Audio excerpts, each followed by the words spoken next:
España, vuelve Stoico, sin salario, Stoico, la remata, Stoico, gol.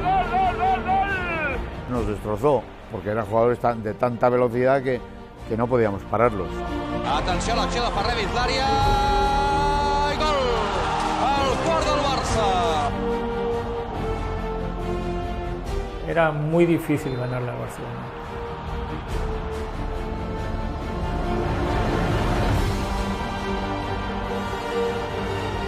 No habíamos visto el balón y no era capaz de entender cómo podía circular con esa facilidad.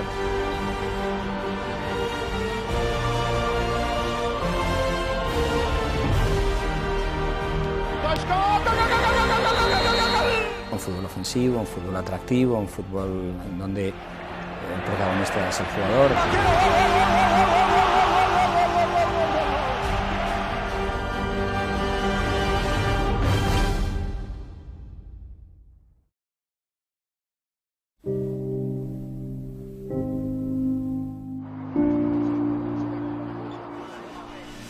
Bueno, pongámoslos en perspectiva a Cruyff. Primero que llega cuando ya se había sustanciado la transición. Durante mucho tiempo fue un país que no pensaba, tampoco el fútbol, no había debate. El fútbol español era reconocido como la furia antes que un estilo es un estado de ánimo, y el discurso no iba mucho más allá. Justo en aquellos tiempos, cuando yo jugaba, fútbol se trataba de tener tipos con mucho pulmón, con pelos en el pecho, que ladraba y corría mucho. Como veníamos de una época de triunfos italianos, de equipos que solo buscaban el resultado, rácanos, que nunca jugaban, los buenos jugadores nunca jugaban juntos.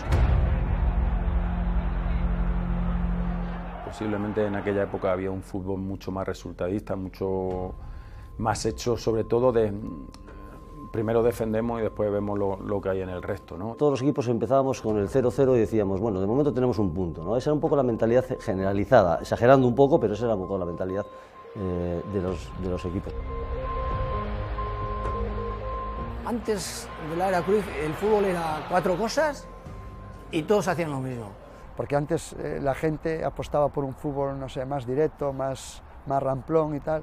Llega el Barça y llega Johan y cambia todo, incluso cambió la historia del fútbol español. Antes era salgo a no perderlo y si te equivocas posiblemente pues saldré beneficiado, y otro fútbol totalmente diferente es yo voy a ganar el partido y a partir de ahí sé que voy a correr riesgo de que me pueden buscar dos contras, pero es mi forma y mi personalidad, mi forma de entender el fútbol, ¿no? Que es la que sin duda la que tenía Johan. Era un innovador, un hombre que no se conformaba con lo establecido. Venía con una filosofía, o con la filosofía holandesa, que él había practicado como jugador ya en el Ajax. Entonces, bueno, él quería que su equipo pues jugara un poco asemejándose a aquello, ¿no? Y mejorarlo, lógicamente.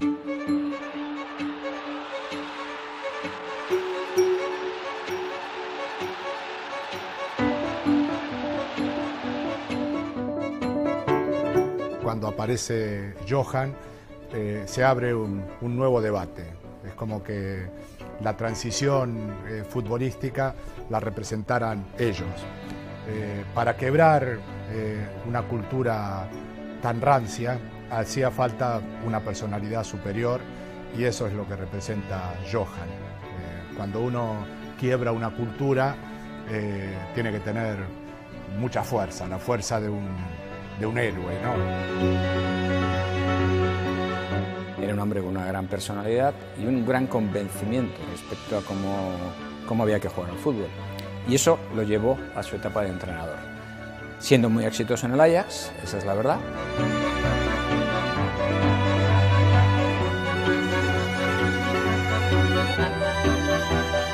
Yo creo que ha sido un hombre adelantado a su tiempo en cuanto a las ideas futbolísticas, porque él vivió una etapa brillantísima con el Ajax, donde quizás era un fútbol completamente diferente a lo que se estaba desarrollando en aquella época, ¿no? Y luego él supo trasladarlo a un equipo como el Barça. Pero el Barça de aquella época no imponía tanto como el de ahora.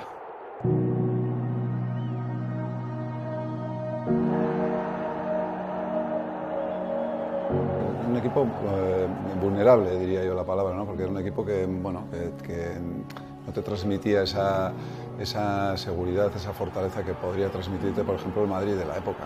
Primero no era un equipo todo lo regular que se requiere y era un equipo que se basaba mucho en las individualidades que venían de fuera.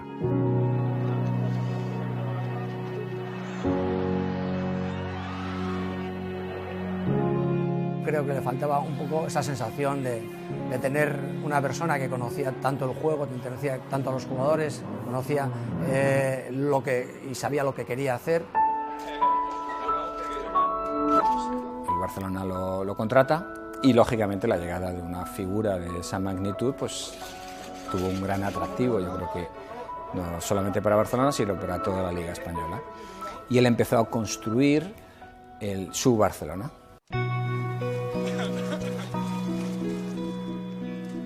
El Barcelona siempre es un equipo que cuenta con muchos medios para poder hacer los equipos a la medida que quiere el entrenador, ¿no? Pero sí es verdad que bueno, va eligiendo una serie de jugadores y va implantando un estilo que, bueno, que yo creo que sorprende. Johan tenía muy claro lo que quería desarrollar en el FC Barcelona. Para eso lo que intentó fue, poco a poco, que no se puede hacer de golpe, como decía, incorporar jugadores que le pudieran dar esa interpretación del juego. Incorporó pues 3 jugadores de la Real Sociedad, más Julio Salinas, estaba Lesanco, Zubizarreta. Sí que es verdad que él se basa un poco en la disciplina, en el rigor y en el convencimiento que podían tener los jugadores vascos. Siempre ha sido apreciado el jugador vasco porque ha sido trabajador, ha sido leal a la situación y yo creo que en el mensaje de Cruyff iba eso.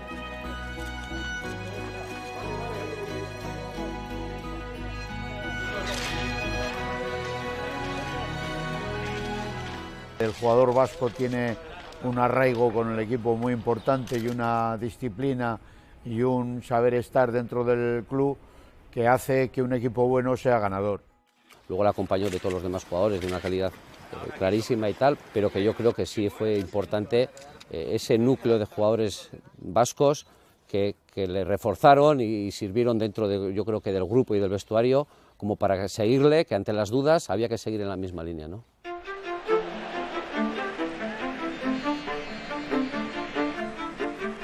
Al final Cruyff viene al Barça, ve que la cantera del Barça da jugadores y apuesta por esa situación, porque conoce el club además, y él ve que con él esos jugadores tienen sitio en el equipo por la forma de jugar, técnicamente buenos jugadores, y rodeado de otra gente diferente, esos entran dentro del equipo.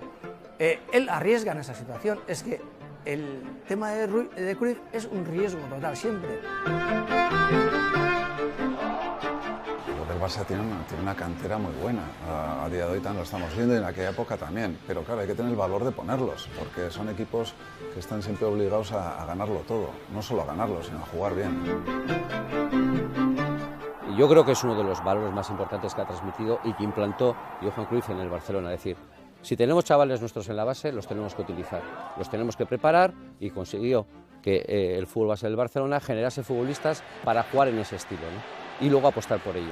La esencia está en el fútbol base, en la cantera, y a partir de ahí, si tú eres capaz de conseguir esos jugadores que tienen esa identidad, que tienen ese amor al club, después si lo eres capaz de fortalecer con gente como Ladro, Stoichkov, etcétera, pues seguramente estás haciendo un auténtico equipazo como así ha sido, ¿no?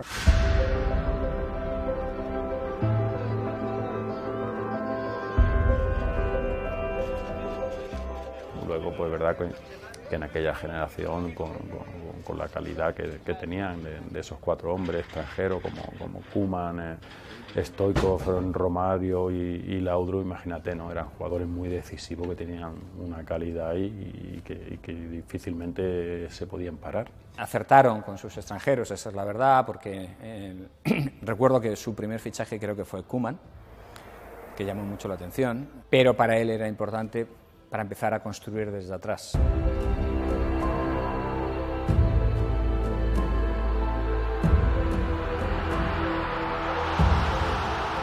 Hay que decir,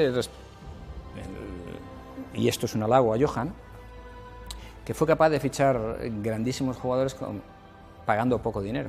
A Laudrup lo trae de, creo recordar, de la Juventus, después de que allí en la Juve no triunfó. Laudrup ni lo olía en la Juventus. Michael Laudrup jugando en un vil contragolpe de la Juventus, que jugaba horrible.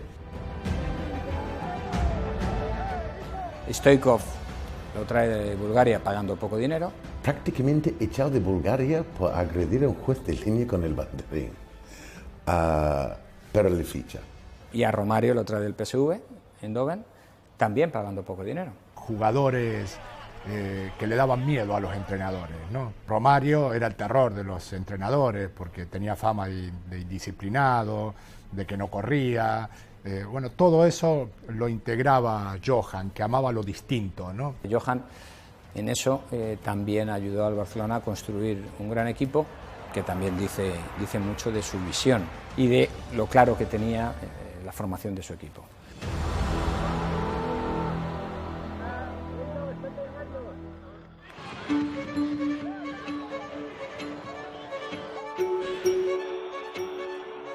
Y me acuerdo Johan diciéndome que iba a cambiar el mundo del fútbol. Creó el sistema 1-3-4-3. Daba mucha importancia a que el portero pues, tuviese mucha relevancia a la hora de empezar el ataque. Innovó la defensa de 3. Uno jugaba casi siempre de libre y 2 marcaban. El medio centro tenía una misión tremenda: mantener el balón en movimiento. Con ese 6 que jugaba prácticamente de espaldas a la portería. Los dos extremos pegados a la línea durante todo el partido. Y después cuando inventó lo del delantero centro sin estar. Eso es el 9 falso, ¿no? Claro, claro. Johan hizo algo diferente, ¿no? Que para mí ese es el mérito, ¿no? Hacer algo diferente cuando hay que verlo, ¿no? Cuando nadie lo ve, pues él lo vio, ¿no?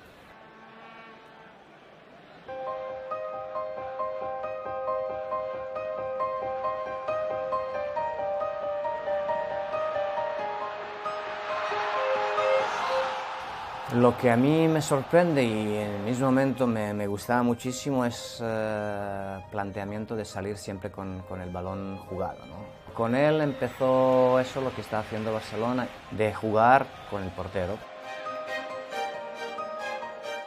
Normalmente se dice que el portero no es futbolista, pero con Johan Cruyff y el Barcelona usan mucho el portero. Estamos hablando de un fútbol donde a lo mejor no había tantas complicaciones para los porteros en particular, ¿no? Los porteros cogíamos el balón con la mano y nos la quitábamos de en medio. Y apareció la figura del portero, que hoy en día pues, ya va siendo más costumbre, ¿no? Que juegue bien con los pies, que desplace, que sea un jugador que se sume para poder salir con el balón jugado.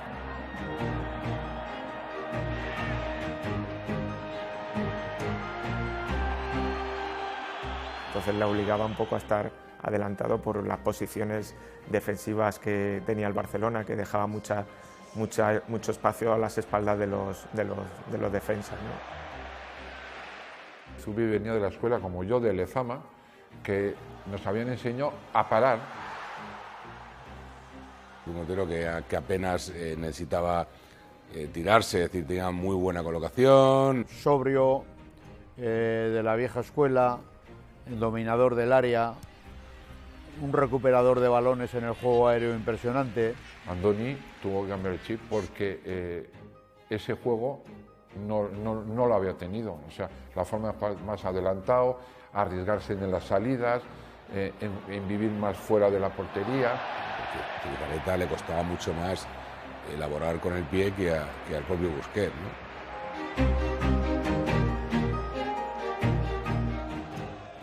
Busquets ahora sería el más parecido en cuanto a esa forma de entender el juego a la hora de comenzar el ataque, más parecido a los porteros actuales.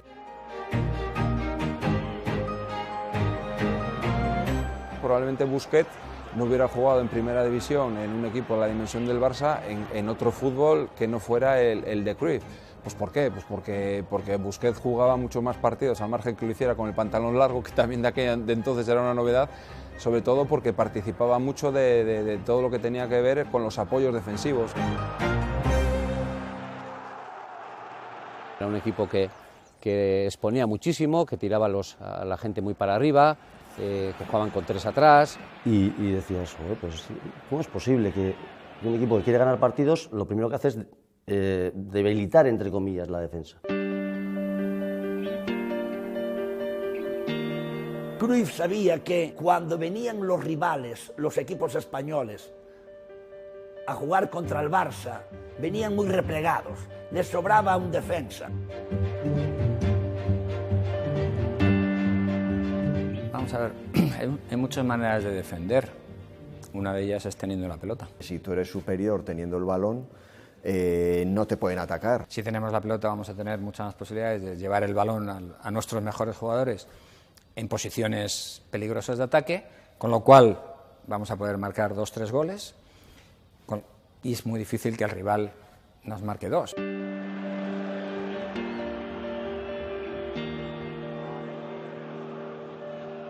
Dos laterales que eran perros de presa.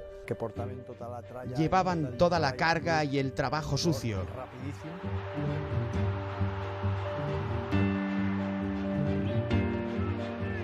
Gente que transmitía que tenía una velocidad que para el resto de los equipos nos resultaba muy complicado poderles aguantar, ¿no? A veces jugaba casi sin defensas, o sea, igual jugaba Eusebio de lateral derecho como Goicoechea por la izquierda. Andoni Goicoechea en lateral. Yo no veía forma alguna que él podía jugar lateral derecho. Eusebio era Eusebio jugar lateral derecho. Pero claro, no se trataba de tener defensores. De base todavía el día de hoy no tiene defensores ad hoc. Tienen futbolistas que inician el juego ofensivo muy elocuentemente. Y claro, eso no lo haces con un defensa, lo haces con Eusebio, lo puedes hacerlo con Goicoechea. Yo me acuerdo, acaba de fichar a Miguel Ángel Nadal, un centrocampista con llegada, tenía su gol, sabía jugar. Y yo estaba hablando con Tony Bruins, Charlie y Johan, y me decía, este va a ser de los mejores centrales de Europa. ¿Qué pasa? Él no lo sabe. No le digas nada. ¿Central? Él sumaba siempre jugadores ofensivos en puestos que a lo mejor otro entrenador no se atrevería a ponerlos, ¿no? Y bueno, cuando jugaba partidos de más empaques y ponía a Juan Carlos, defensa, ponía a Nando, defensas más específicos.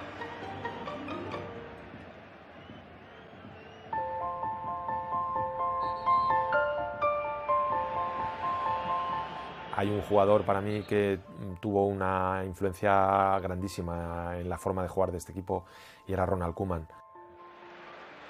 Seguramente que Cruyff, si hubiera tenido que elegir a alguien para defender mucho mejor que Koeman, a lo mejor lo hubiera elegido antes que a Koeman. Pero claro, Koeman sumaba tanto que por eso tenía que estar en el campo. Era muy lento, sí, pero era muy rápido de mente. Y eso mataba a los rivales, un jugador así, que decidiera tan rápido y crease desde una zona tan retrasada y que desde ahí pudiese crear desde tan lejos.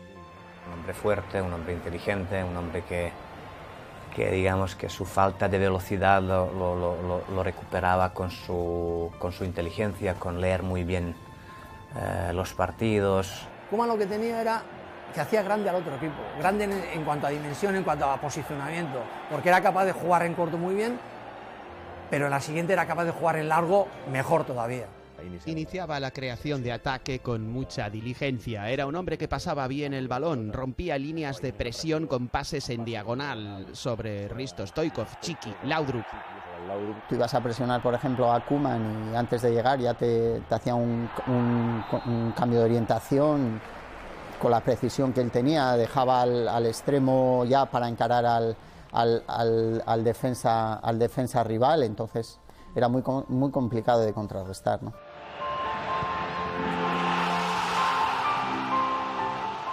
Era un jugador que a balón parado le pegaba el balón que la rompía, ¿no? Ponías una barrera de 4 o 5 valientes, te santiguabas, como decía el otro, y esperabas que la barrera principalmente no se abriera, pues porque si el balón pasaba por donde estaba la barrera, con la potencia que traía, no era fácil llegar a contrarrestarla. Pues ya me han metido varios chicharros y no los he cazado, ¿eh?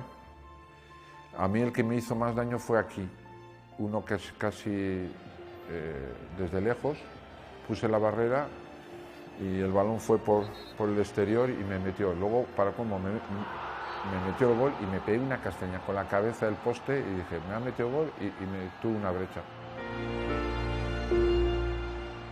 De sus virtudes y de sus defectos se puede hacer el hecho de ser un jugador importante, clave en la defensa de aquel Barça. La figura del 4 resultó revolucionaria. Un jugador que movía todo el centro del campo, prácticamente todo el equipo. Con una gran salida de balón, con una técnica, con poca pérdida de balón. Dármela a mí, que yo desatasco el juego. Este otro equipo estará basculándose, persiguiendo sombras. Aunque no vamos a ningún lado, ellos sí van a algún lado. Y luego aparece el espacio y ¡zum!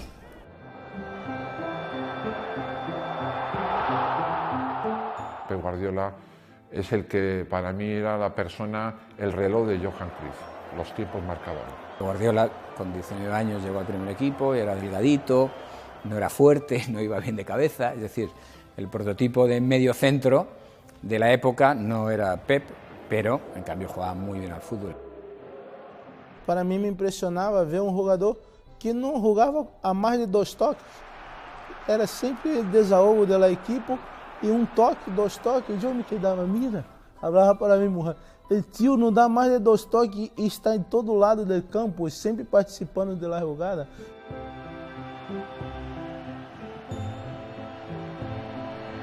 Cuando tenía la pelota en los pies, le daba al juego una fluidez tremenda, ¿no?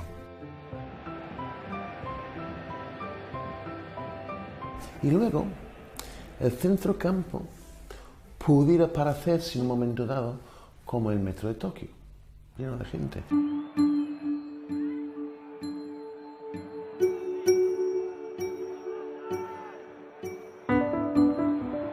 Buscaba la gente adecuada para tener el balón controlado y por eso pues acumulaba pues bastante gente en el centro del campo. Y muchas veces te hacía una especie de rondo, ¿no? Pues vas de uno, vas de otro y tercera vez te cansas diciendo que no puedes pillar el balón.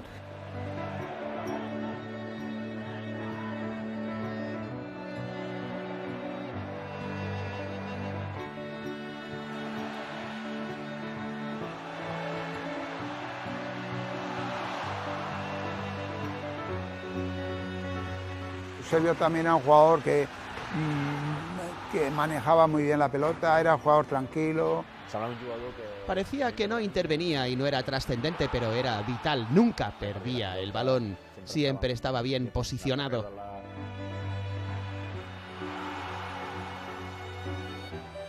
Extraordinario, extraordinario. No era un jugador rápido, no era un jugador fuerte, pero era un jugador con un control de balón extraordinario, con unos pases largos que pocas veces he visto.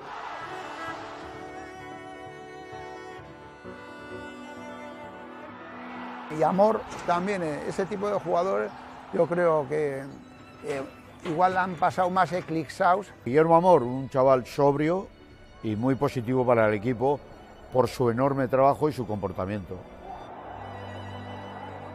Guillermo hacía una cantidad de goles al cabo del año, hacía 12, 14 goles como centrocampista, que era una barbaridad, ¿no?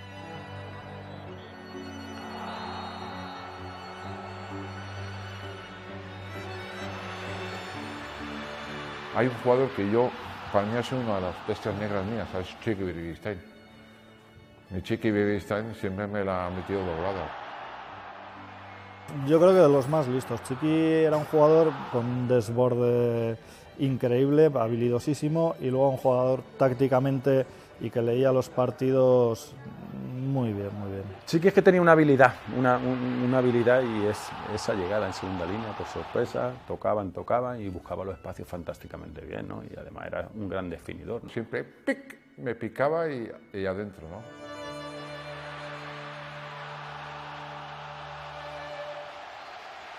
Yo creo que en el centro del campo es donde se cuece todo siempre, donde se ve la superioridad o la inferioridad de un equipo, y ellos dominaban siempre el centro del campo, y Vaquero era un hombre clave.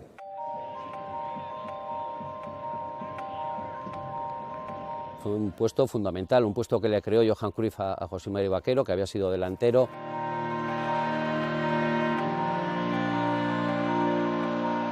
José Mari era de los primeros que empezó a jugar de cara, digamos. Jugar de espaldas a la portería contraria, darle el balón de cara, salir la jugada de ahí y luego terminarla.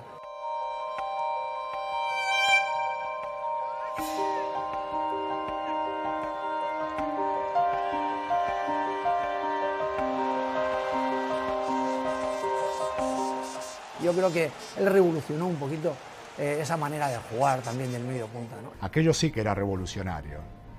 Lo normal, cuando uno jugaba en el fútbol español en esos días, es que si daba un pase hacia atrás, pues los espectadores te dijeran que la portería está en el otro lado. A veces tienes que jugar para atrás para intentar abrir otros caminos, ¿no? A los rivales eso les generaba dudas. Tener que salir a defender y que el jugador se fuese atrás para el que venía de cara, como Guardiola o Koeman, abriese por la banda. En el momento que él descargaba hacia atrás y había un pase y había mejor superioridad, uno contra uno en banda, luego llegada en segunda línea de alguien que era un experto, porque él había jugado delantero centro prácticamente muchísimo tiempo también. Al final, José Mari Vaquero, donde era peligroso era cuando estaba cerca del área. Llegaba y tenía la inmensa calidad en el remate con las dos piernas y con la cabeza. Era un peligro, ¿no? En el sentido de que de pronto venía a construir, de pronto tocaba y de pronto llegaba por sorpresa en segunda línea, era muy difícil de marcar. Por eso no me extraña que Cruyff le diera el valor que tenía y hablara de José Mari como una pieza fundamental para su idea de fútbol y para lo que fue el Barça de la época.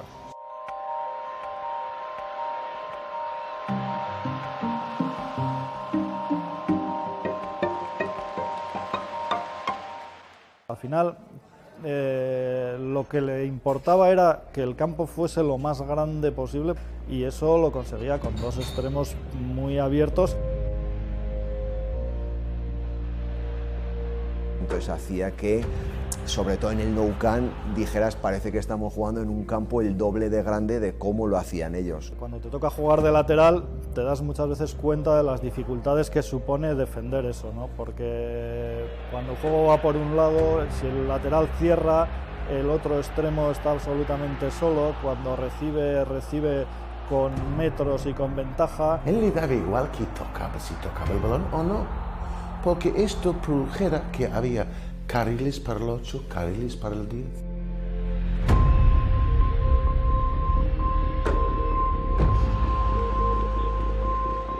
Yo me acuerdo mucho de Goico, ¿no? Goico para mí era un jugador que hacía mucho daño.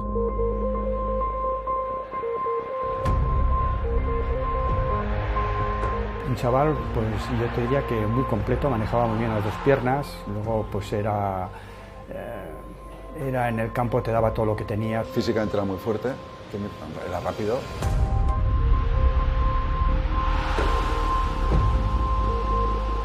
A mí me tocó sufrir mucho a Stoichkov. Gran goleador, muy rápido, aportaba velocidad.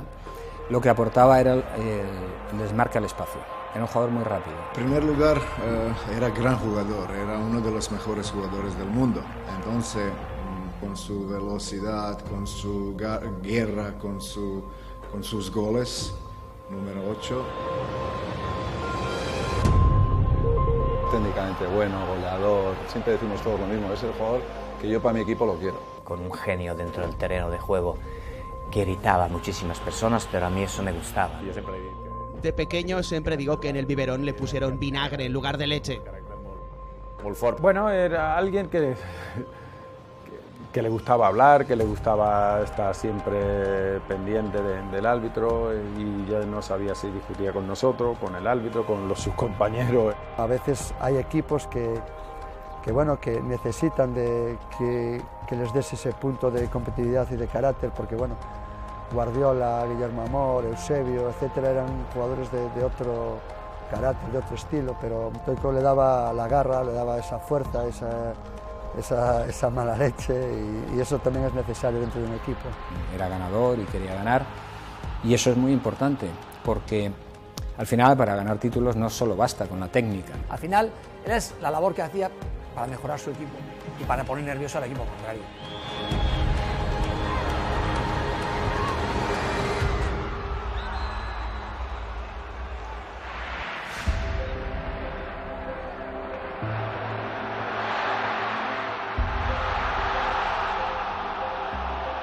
Cruyff no necesitaba un delantero centro rompedor porque tenía otro fútbol diferente, le gustaba mucho más llegar al área a base de pases y jugando al fútbol, ¿no? Durante toda la vida, dos centrales estaban pagados para pegarse con un delantero centro. Ahora, si no hay delantero centro, ¿qué hacen? ¿Te imaginas salir a un campo donde de pronto hay entre los mediocentros y los centrales te están mirando como diciendo, bueno, si no tenemos a nadie? Si ellos estén huérfanos de sentido, no hay razón de ser de ellos, porque no tienen nadie de marcar, ¿qué le van a hacer? Están mirando constantemente al banquillo y dicen, oye, ¿qué hago yo? Jugar al fútbol. Pues yo no juego al fútbol, yo me pego con delanteros, joder. No sabías si ir al centrocampo a atacar a ese falso 9, si quedarte atrás, si no salías de atrás te generaban superioridad en el centrocampo, si salías demasiado pronto generabas espacios en tu espalda. Lo que quería Johan era eso, generar ese espacio, generar esas dudas, que los centrales tuvieran la sensación de no tener referencias.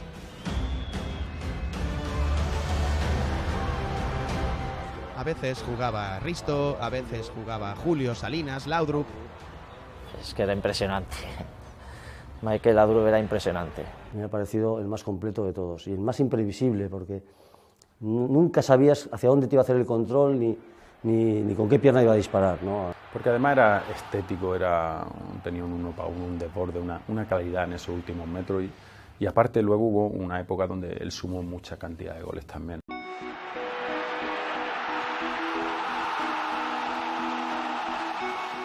Difícil de contrarrestar su fútbol, pues tenía mucha movilidad. En el inicio de juego estaba entre centrales, medio centro y luego caía allí a banda izquierda, ¿no? Constantemente nosotros, los centrales de aquella época, los mediocentros, estábamos preguntando dónde está el delantero centro, ¿no? De pronto, ¿qué pasaba? Él salía a banda izquierda y creaba superioridad, 2 contra 1 siempre en banda, ¿no? Y aparte de tener mucha movilidad, tenía un gran control orientado, que en un control orientado muchas veces desbordaba a jugadores. El rey del engaño. Parecía un ladrón de guante blanco, sí. Él un futbolista que no era fuerte, no era excesivamente rápido, no lo daba del todo bien con la cabeza, pero la cabeza. Jugaba de una manera fantástica. Así como Guardiola representaba la seguridad, Laudrup cada vez que tocaba una pelota era para agregarle peligro al juego. Y eso le hacía perder muchos balones a lo largo de un partido. Ahora que se mide todo, pues diríamos, Laudrup tocó 30 y perdió 20. Sí, pero los otros 10 terminaron poniendo a un jugador delante del portero contrario, ¿no?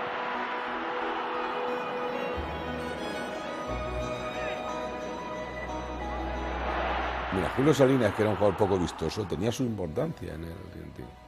Era un jugador poco vistoso, ¿no? Es decir, en el sentido de que no tenía la calidad que tenían otros o tal, pero siempre te hacía su gol de alguna manera. No era excesivamente hábil, porque su envergadura lo que le hacía ver que parecía que era patoso, pero Julito Salinas, el movimiento y la velocidad que tenía, muy buenos por cierto, y era un hombre con olfato de gol. El problema de Julito Salinas es que siempre ha tenido o Romario o jugadores extranjeros que eran grandes estrellas que venían al fútbol español.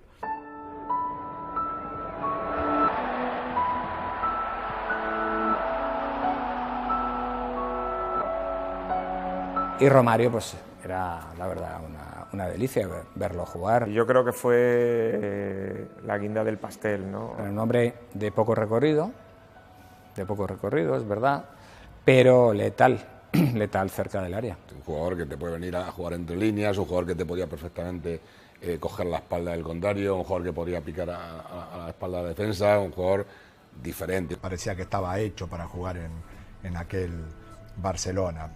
A Romario no solo lo encontraba Laudrup, también lo encontraba Pep, quiero decir, ¿no? Desde cualquier lado era posible encontrar a Romario, porque no necesitaba desmarcarse.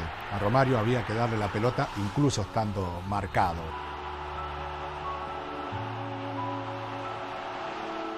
Imposible decir que has hecho un gran marcaje, porque siempre tenía la posibilidad de hacerte alguna que a lo mejor no terminaba en gol, pero bueno, de milagro no terminaba en gol. Y esa era su singularidad, ¿no?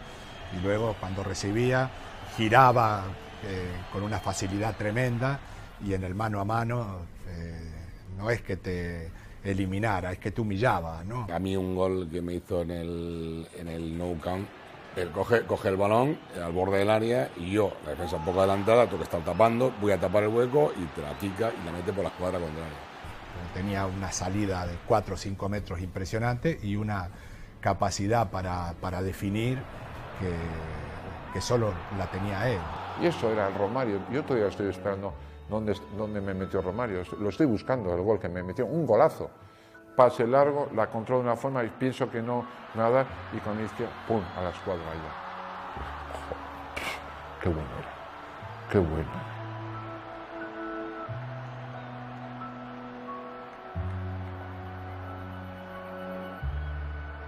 Bueno, yo pienso que el principal fundamento que tenía Cruyff, yo creo que era sobre todo tener la posesión del balón, ¿no?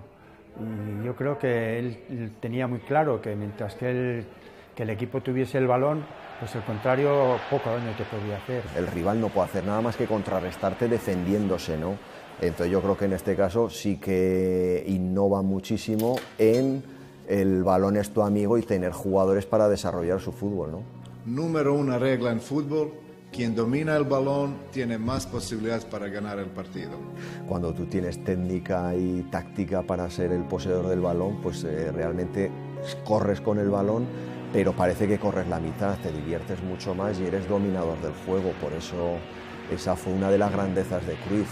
Es que no te daba tiempo a pensar, ¿no? Porque como tenían todo el tiempo el Barcelona el balón, luego cuando tú lo cogías, estabas tan cansado de jugar detrás de ellos que no te daba tiempo a pensar. 30 segundos e menos de minuto perdíamos o balão e estávamos correndo detrás destes jogadores como estou falando, Laudrup, Amor, Romario, esta gente. Entonces es complicada, ¿no? Era una posesión, bueno, muy fuerte, pero con un concepto muy diferente que era la velocidad.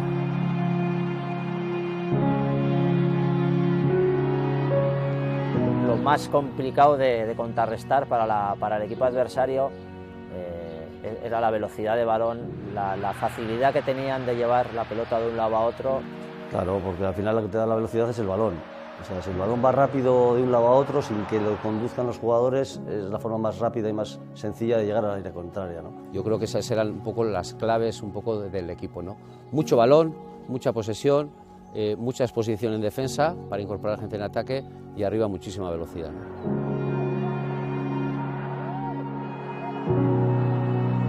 Había una cosa de Johan que era tremenda, es decir, hay que disfrutar.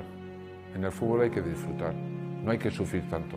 Claro que hay que correr, pero disfrutar. Johan era un gran intuitivo y en aquella época ya decía cosas que sonaban a locura, ¿no? Por ejemplo, yo recuerdo a Manolo, delantero del Atlético de Madrid, del que todos decíamos que tenía una gran virtud, que sabía desmarcarse. Me dice, bueno, ¿qué piensan hacer acerca de eso? No le voy a marcar. Claro, si lo mejor que tiene es su desmarque, pues no le voy a marcar. No puede desmarcarse nadie. Bueno, ese tipo de ideas, como la de decir, tenemos un equipo muy bajo, somos muy malos defendiendo a balón parado. Bueno, le decía a los jugadores, pues muy fácil, no concedan córner y ya está, ¿no? O sea, todo lo llevaba a un tipo de explicaciones que resultaban hasta provocativas en la época, ¿no? Pero lo cierto es que los jugadores no solo que lo entendían, sino que lo terminaban plasmando en el campo con una naturalidad tremenda, ¿no? De ese equipo lo que sí tenemos la sensación, por ser tan nuevo todo el concepto que tenía, es que todos los partidos que jugabas con ellos eran diferentes. Todos te marcaban, te dejaban un sello por la dificultad y por los ritmos y los conceptos que manejaba el Barcelona. Los primeros partidos que nos enfrentamos al equipo de Johan Cruyff, sobre todo un partido, no lo recuerdo, lo tengo muy presente siempre, y fue el 0-4 que nos metieron allí en Riazor, que fue nada, llegar al vestuario después del partido, sentarse en los bancos que hay por allí y decir entre compañeros, ¿no? que no entendía porque no habíamos visto el balón, solo veíamos cómo circulaba de un lado a otro y no era capaz de entender cómo podía circular con esa facilidad, ¿no?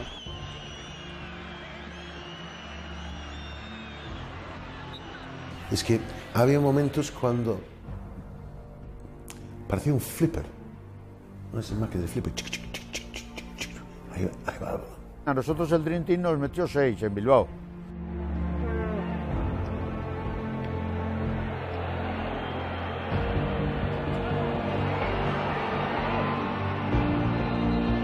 Imposible contrarrestar eso, imposible.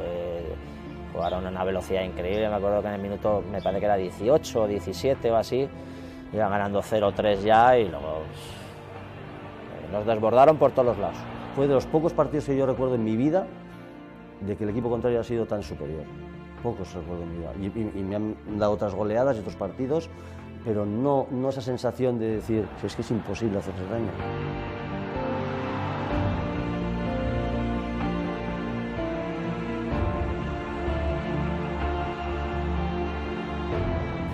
Cuando estaba un equipo en racha y lo que decimos, me repito, ¿no? Dominador del juego, dominador del balón, es que era muy difícil meterles mano.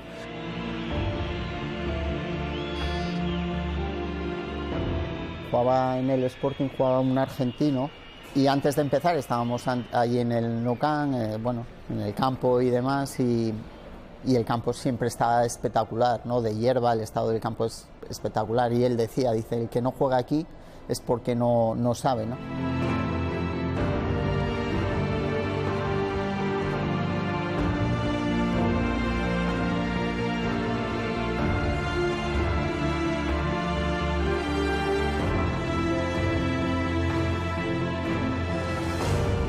Y luego al terminar el partido dijimos, bueno, pues parece que los únicos que saben son ellos, ¿no? Nosotros no.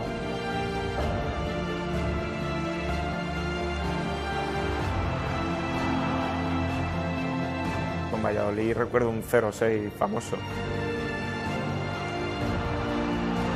Ahí no te enterabas de nada. Y bueno, nos arrasaron. Si tuviesen que meternos 10 goles, pues te los meten.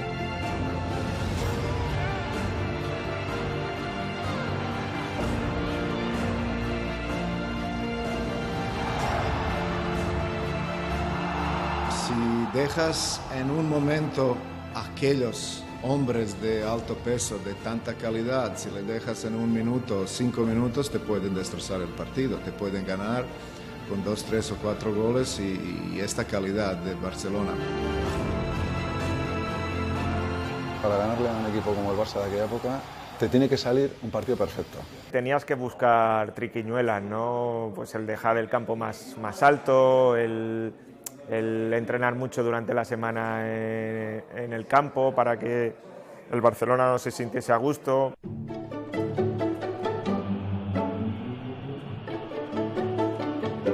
Le dije al jardinero 5 días antes, no se le ocurra a usted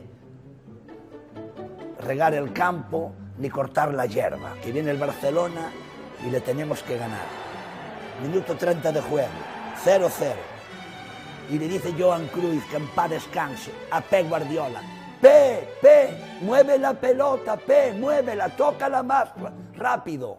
Y le dice Pep, mister, no se ve, la pelota no se ve. Y va Cruyff, le hace así a Rexá y sacan los dos la cara del banquillo. Vidal! A mí, ¿qué cara tienes? Me ha cazado, no sabía dónde esconderme, porque le había hecho una trampa aún.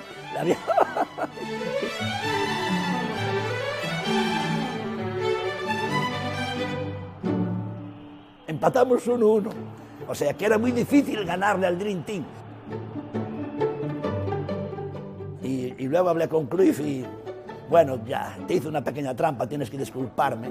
La Liga de Fútbol Profesional no controla esto y bueno, pues va. Y fenomenal, pero siempre tuve muy buena relación con él. Y era un fútbol muy divertido, mucha personalidad jugando, un equipo que sabía lo que quería desde el principio del partido hasta el final. Y la verdad es que han conseguido muchos títulos.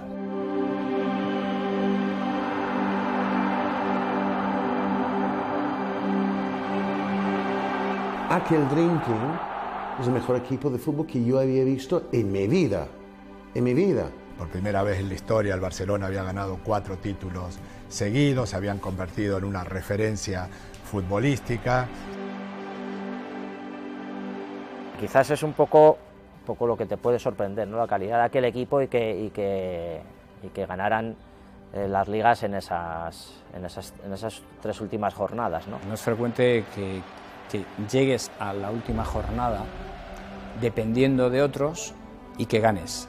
No es normal en una temporada. En 3 temporadas creo que no ha existido en la historia de la competición.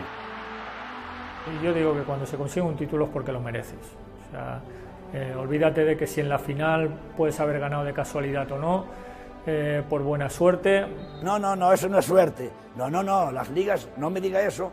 No, hay que decir que la liga es regularidad. Durante 9 meses de campeonato. Era el más regular, fueron los mejores. La primera de sus ligas la ganaron con claridad, pero la segunda, la tercera y la cuarta, la segunda y la tercera dependían de nosotros, cuando fuimos a Tenerife, los 2 partidos. Llegaba el Real Madrid, éramos los jueces de la liga y eso nos puso en el centro del escenario. Y los jugadores vieron una buena oportunidad para presentarse en sociedad.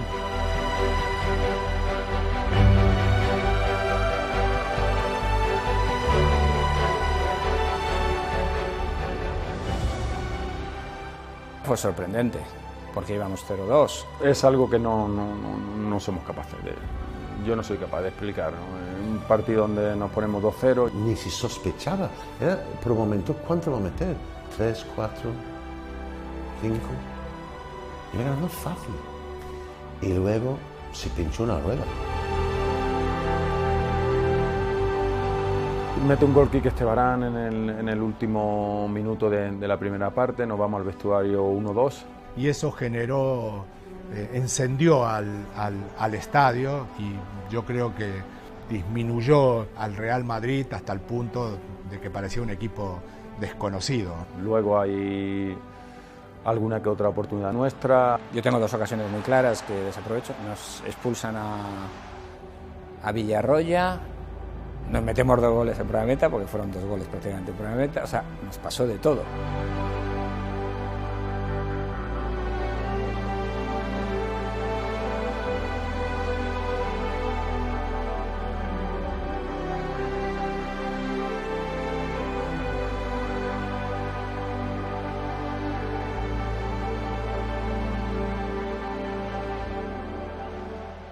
Y a partir de ahí fuimos incapaces, ¿no? Pero es algo que es difícil de explicar.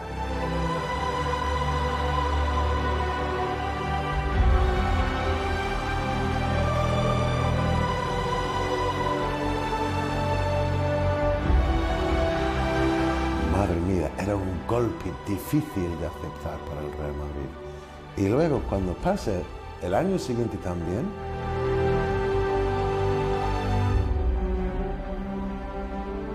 ahí fue el Tenerife, que ya era un equipo muy seguro.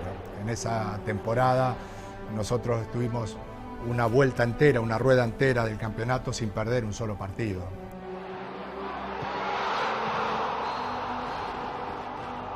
Sí que es verdad que el Tenerife no nos dio opción, ¿no? Porque Tenerife jugó un partido extraordinario, se puso muy pronto en el marcador. Aquel Tenerife era un equipo mucho más sólido, entró para disputar la Copa de la UEFA, o sea que hizo una gran temporada y sabíamos que era una salida difícil. Bueno, esto se da en el fútbol. En la primera temporada hubo muchas condiciones anímicas que condicionaron el partido. En la segunda temporada fue un 2-0 y la superioridad futbolística fue clara.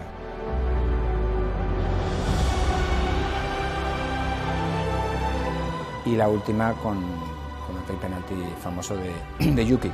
Yo recuerdo que al final de la primera vuelta la distancia en una liga de 2 puntos, creo recordar que eran 6 o 8 puntos con relación al Barça. Y sin hacer nosotros mal la segunda vuelta, ellos fueron capaces de contrarrestar esa distancia, porque hicieron una segunda vuelta espectacular. Ese Barça ha hecho los últimos, creo que fueron los últimos 15 partidos y ha ganado absolutamente todo, yendo incluso al Bernabéu, que yo no sé cuántos años llevaba allí sin ganar, y de repente gana y con gol de Guillermo Amor, ¿no?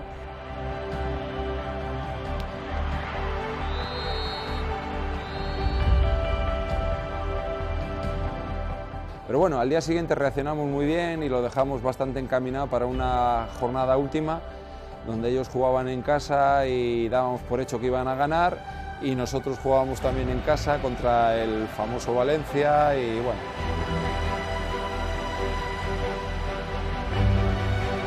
Lo que a mí me ha sorprendido aquel partido, el miedo que tenían los jugadores del Depor, ¿no? Muy pendientes de lo que va a hacer Barcelona. Me explotaba dentro do campo, me enfadando con mis compañeros, y ellos hablaban para mí: Dona, tranquilo, el Sevilla va ganando. Y yo, mira, olvida del Sevilla y vamos a hacer nuestro trabajo aquí.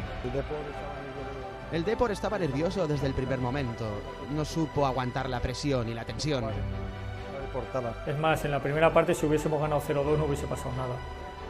Lo que pasa es que el partido iba 0-0, 0-0. Tienes que jugarte una liga en el minuto 90 del último partido y el 100% te dirá: me la juego, un penalti, me la juego. Bueno, ya está, es la jugada que queríamos, que tire el penalti, lo marque y ya está, ¿no? Yo recuerdo el gesto, como si lo estuviera viendo ahora mismo, de la respiración de Yuki previo a ponerse en movimiento. Coge todo el aire, nos dejó sin aire a Riazor, entre los que estaban rezando y los que estaban aguantando la respiración. Yuki se quedó con el aire y era el peso, digamos, de una liga.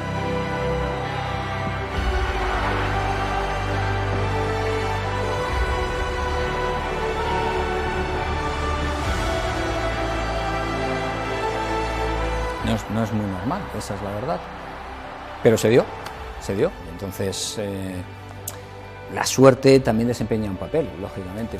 No es suerte, nunca suerte. Han sido los mejores, han sido los más regulares, han sido los que han trabajado todo el año para ser campeones. Al margen de los resultados, hay equipos que están en la memoria y en el corazón de la gente, ¿no? Al margen de ganar títulos o no ganar títulos. Si ganas títulos, lógicamente, confirmas esas sensaciones, pero el cariño que tiene la gente a ciertos equipos a veces está por encima de los títulos que haya conseguido ese equipo, sino por el mensaje futbolístico que dejó.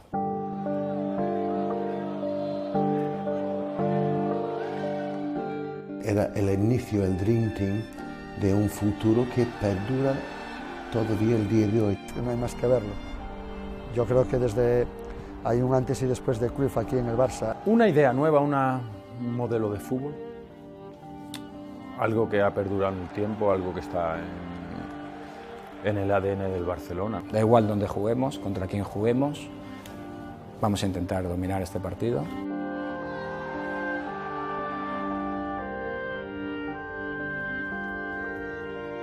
El convencimiento de que se puede jugar bonito al fútbol y ganar partidos.